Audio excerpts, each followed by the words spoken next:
Bonjour tout le monde. Il y a une caractéristique, une qualité que l'ego qui se conscientise doit absolument apprendre à développer, et c'est la patience. La patience. Ça paraît un petit peu banal, mais c'est une des caractéristiques de conscience qui a été et qui est encore à ce jour la plus difficile à supporter pour moi dans mon évolution de conscience. C'est difficile parce que l'ego, de par sa nature matérielle, n'est pas une bête patiente. Pourquoi l'ego n'est pas une bête patiente? L'ego n'est pas patient parce que pour être patient, il faut être capable de supporter un certain vide, une absence d'empressement,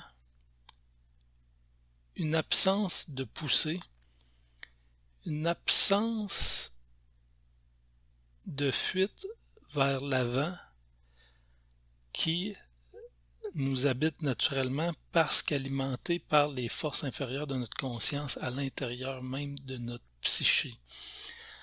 Donc, de par sa nature expérientielle, l'ego planétaire actuel n'a pas les caractéristiques nécessaires pour développer une patience pleine et entière face à l'événementiel qu'il doit subir ou engendrer dans son existence.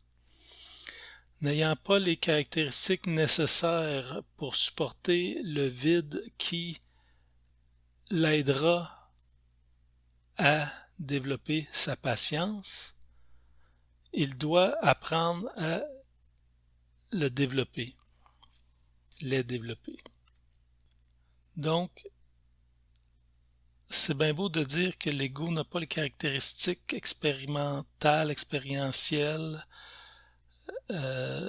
matérielles, planétaires, pour être fondamentalement patient envers son évolution de conscience. Mais comment l'ego peut arriver à développer ses caractéristiques ou mettre en place l'édifice mental lui permettant de supporter le vide? Là est une très bonne question. Pour être capable de développer les atouts mentaux supérieurs qui nous permettront de supporter le vide et ainsi patientiser l'ego, il est important de cerner minimalement ce que signifie la patience pour un ego qui se conscientise. Alors, qu'est-ce que la patience? La patience, c'est la capacité qu'a l'ego de s'aligner sur le temps de l'esprit. C'est la capacité qu'a l'ego de s'aligner sur le temps que l'esprit lui impose. C'est la capacité qu'a l'ego d'accepter le fait inévitable que c'est l'esprit qui mène. C'est la capacité qu'a l'ego d'accepter le fait universel que l'esprit engendrera ce dont l'ego a besoin pour sa fusion, au rythme où lui seul juge être le bon, et que dans ce processus, l'ego planétaire n'a strictement rien à dire. Mais l'ego a ce défaut de vouloir toujours dire quelque chose, de vouloir se mettre le nez dans ses affaires. Et l'esprit sera alors forcé de montrer à l'ego qu'il ne peut rien faire pour sa propre évolution, sinon que de développer sa patience, sinon que de se rendre transparent petit à petit, un jour à la fois, au rythme parfois lent auquel l'ego éthérique lui envoie du matériel à intégrer. Donc la patience n'est pas seulement la capacité de l'ego à attendre après les événements, c'est la capacité de l'ego à supporter le vide, c'est-à-dire l'absence d'astralité ou de conscience inférieure en lui, sans mettre en vibration ses corps plus inférieurs. Autrement dit, il ne s'agit pas d'une attente passive, il s'agit d'un travail que de patientiser l'ego. Il s'agit de supporter le temps qui pense tout en évitant d'être mis en vibration par une forme inférieure d'énergie. Quand l'ego qui se conscientise est maintenu sous vide, il a la fâcheuse tendance de vouloir s'activer, de vouloir accomplir, de vouloir évoluer, de vouloir mettre quelque chose en mouvement. S'il est temps pour lui de mettre quelque chose en mouvement d'une façon créative et parfaite, c'est parfait. Mais si cette mise sous vide sert justement à le pousser à développer sa patience en tentant de le prendre au piège, alors il doit se méfier de cette envie de bouger, de s'activer, de se mettre en mouvement, car cette envie lui est insufflée par des forces inférieures en lui-même qui cherchent, comme depuis le tout début de son évolution de conscience, à le piéger et le retarder dans son mouvement évolutif intégral. Donc, ça demande beaucoup de conscience, mais surtout d'intelligence à l'ego qui se conscientise, de discerner entre un mouvement créatif issu du vide, mais créatif dans son essence, et un mouvement issu du vide, mais qui est mis en forme par une incapacité de supporter ce vide qui lui est imposé momentanément. Donc, la patience, c'est la capacité qu'a l'ego de se mettre au temps de l'esprit. L'esprit en a rien à foutre des désirs et des volontés planétaires de l'ego. L'ego a la fâcheuse tendance, lorsqu'il se conscientise, de vouloir évoluer, et ce n'est pas de ses affaires cette évolution. C'est l'esprit qui sait, qui connaît parfaitement les failles de l'ego, et c'est lui qui mettra en place parfaitement les événements ou les absences d'événements, tout ça regroupé sous ce qu'on pourrait appeler l'événementiel de l'ego, ou l'événementiel que l'ego aura à supporter dans son cheminement, afin de pousser l'ego dans une direction ou une autre qui le forcera à intégrer ses failles, donc les éliminer, rendre son ego transparent et, par le fait même, au bout de plusieurs années, de le rendre patient, donc ultimement, au bout du développement de cette patience, parfaitement transparent. Quand l'ego se conscientise, il peut avoir la curiosité de savoir quand les choses débloqueront pour lui. Donc, quand il aura la possibilité de déchirer le voile de sa conscience inférieure pour accéder à la réalité des plans universels. Ceci crée de l'impatience en lui. Il a hâte de savoir.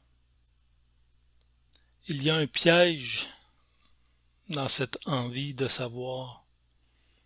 Il y a une curiosité inférieure dans cette envie de savoir.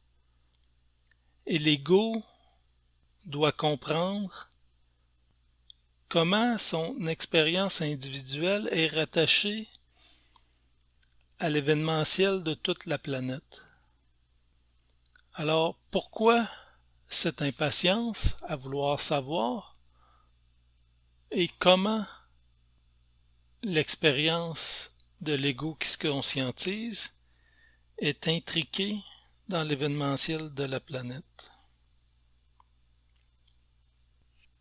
L'ego est curieux de savoir parce qu'il fait partie de sa nature d'avoir l'impression que de connaître quelque chose forge son identité.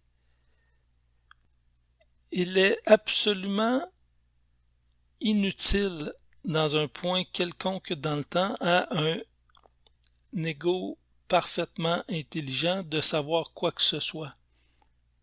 C'est parfaitement inutile pour lui parce qu'il sait que dès qu'il aurait besoin de savoir, il saura. Donc, il n'a pas besoin de chercher à savoir ou à vouloir savoir quoi que ce soit.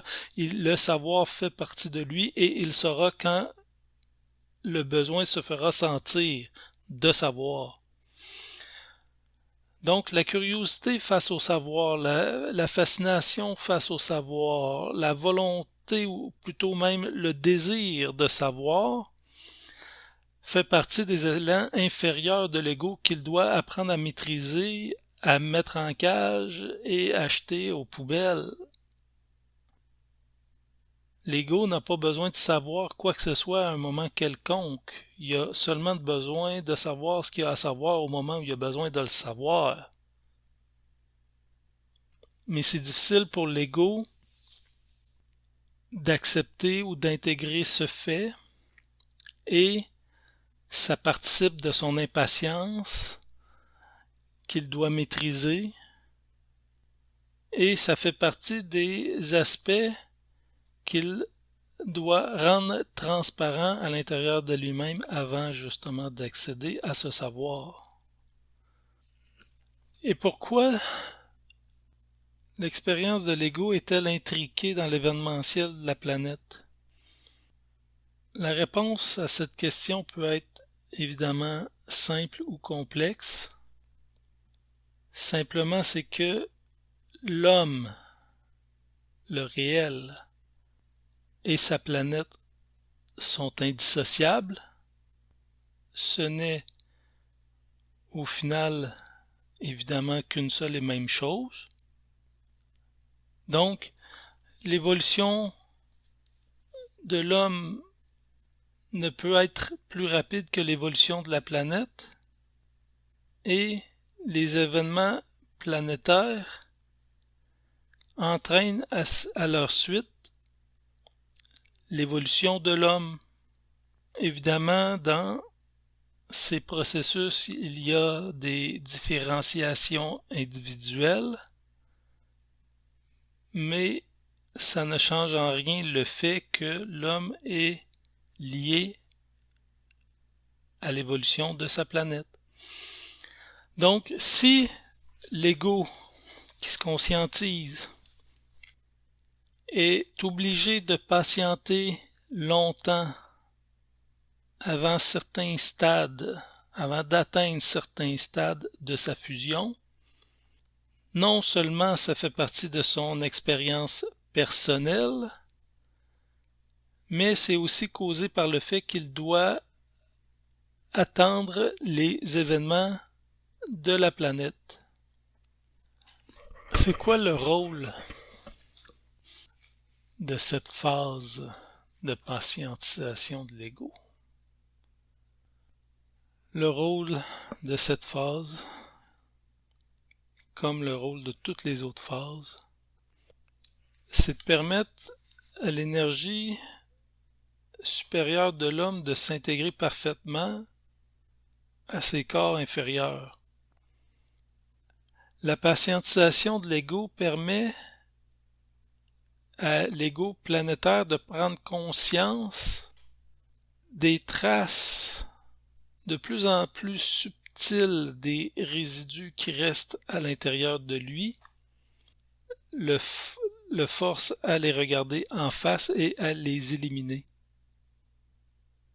Lorsque, d'un point de vue strictement planétaire, l'homme a du temps devant lui, s'il n'est pas constamment stressé par sa vie quotidienne, il n'est pas trop pris par le travail, par la famille, par ci, par ça, par toutes sortes d'activités qui occupent trop son temps. Donc, lorsqu'il prend un repos temporel, ce repos lui permet, ordinairement, s'il a la sensibilité nécessaire, minimale, de faire un pas de recul face à lui-même, de s'intérioriser un petit peu et possiblement d'évoluer.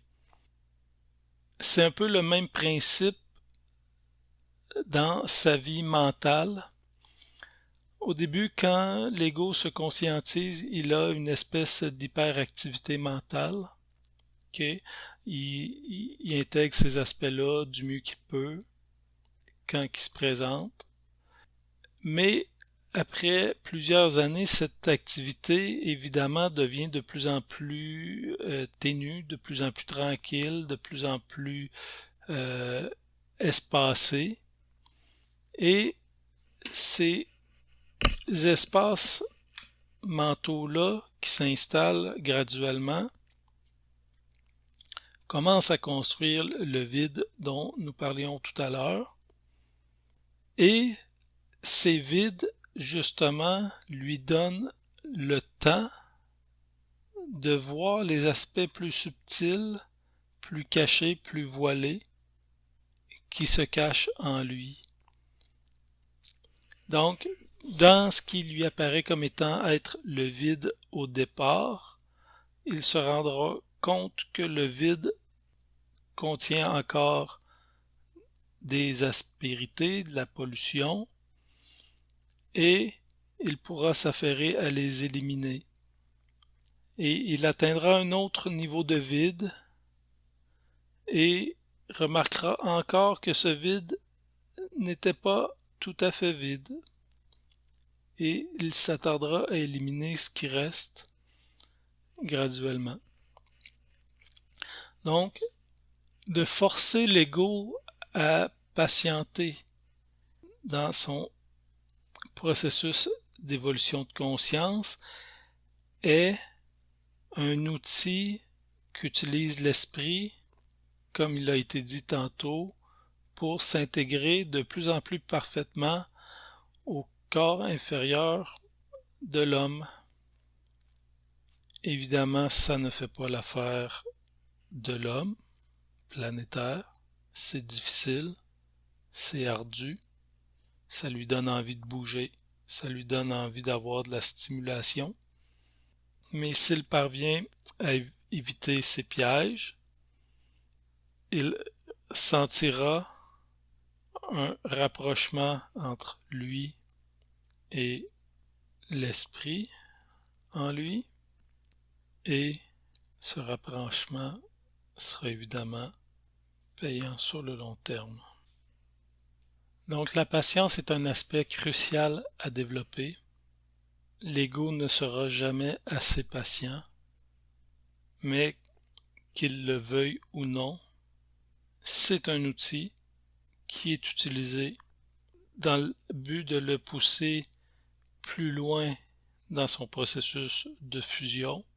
Si ça fait pas son affaire, qu'il s'oppose à l'esprit intelligemment et consciemment, mais qu'il ne soit pas naïf, l'esprit utilisera tout de même cet outil tant et aussi longtemps que ce sera nécessaire à une fusion de plus en plus parfaite. Merci pour votre écoute.